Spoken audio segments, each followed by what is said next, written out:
Yer kürəsində temperatur yüksəlməyə davam edir və təəssüf ki, müasir elm fəlakətli iqlim dəyişikliyinin nə qədər tez baş verəcəyi sualına cavab tapa bilmir. Təkcə son 35 ildə planetdə iqlim dəyişikliyi kəskin sürətlənib və demək olar ki, hər il yeni temperatur rekordları müəyyən edilir. İqlim dəyişmələri insanların qida təhlükəsizliyini və suya çıxışını məhdudlaşdırır. Aclıq, yoxsulluq və digər ağır sosial-iqtisadi nəticələrə, miqrasiyanın güclənməsinə, yoluxucu və xroniki xəstəliklərin artmasına səbəb olur. Təsadüfi deyil ki, Ümumdünya Səhiyyə Təşkilatı iqlim dəyişmələrini 21-ci əsrdə qlobal sağlamlıq üçün ən böyük təhlükə hesab edir. Azərbaycan da qlobal iqlim dəyişikliyinin təsirlərindən kənarda qalmayıb. Son 100 ildə Azərbaycan ərazisində də orta illik temperatur artıb. Planetdə geri dönməz iqlim dəyişikliyinin əsas səbəblərindən biri atmosferdə istixana qazlarının miqdarının artmasıdır. Bu da birbaşa olaraq insan fəaliyyətinin doğurduğu nəticələrdir. 1997-ci ildə qəbul olunan Kyoto protokolu inkişaf etmiş və keçid iqtisadiyyatı olan ölkələr qarşısında 2008-2012-ci illərlə müqayisədə istixana qazlarının emissiyalarını azaltmaq və ya sabitləşdirmək öhdəliyi qoyub.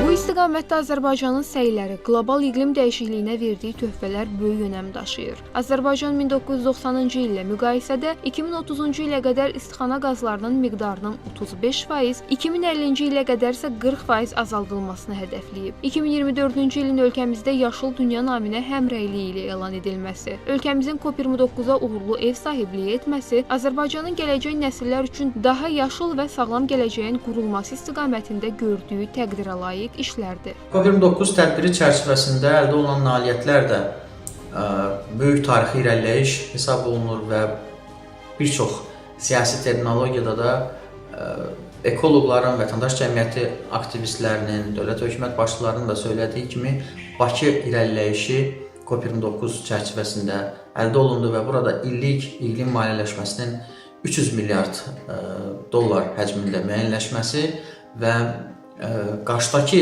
illərdə hədəf kimi 1,3 trilyon dollarlıq iqlim maliyyəsinin formalaşması elə Bakıda keçirilən çox gərgin müzakirələr zamanı əldə olundu. Bakının sərf etdiyi böyük əmək nəticəsində COP29-da mühüm nəticələrə nail olundu. Konfrans tarixində ilk dəfə Azərbaycanda keçirilmiş COP29-da əldə edilən tarixi uğur iqlim üzrə Paris sazişinin 6-cı maddəsinin tam razılaşdırılması oldu. Bununla yanaşı COP29-un yekun plenar iclasında Zərər və İtkilər Fondunun tam fəaliyyətə başlaması ilə bağlı tarixi qərar qəbul edildi. Belə bir etibarın olması Azərbaycanın özünün bir dövlət olaraq Cənab İlham Əliyevin həm də bir lider olaraq siyasi xarizmasından, nüfuzundan, qüdrətindən irəli gələcək bir məsələ idi. Digər tərəfdən bir çox qlobal miqyaslı tədbirlərdə bugünə qədər Azərbaycanın və yaxud da Bakının etdiyi ev sahibliyinin olduqca yüksək səviyyədə olması təşkilatçılıq imkanlarımızı böyük miqyasda ortaya qoymağımız və bu potensialdan irəli gələn bir etimad idi. Bugün mayın 15-i dünyada beynəlxalq iqlim günü kimi qeyd edilir. Unutmayaq ki, yer kürəsinin iqliminin qorunması hər birimizdən asılıdır. Töhfə vermək o qədər də çətin deyil. Bunun üçün edəcəyimiz kiçik görünən işlər belə böyük əhəmiyyət daşıyır.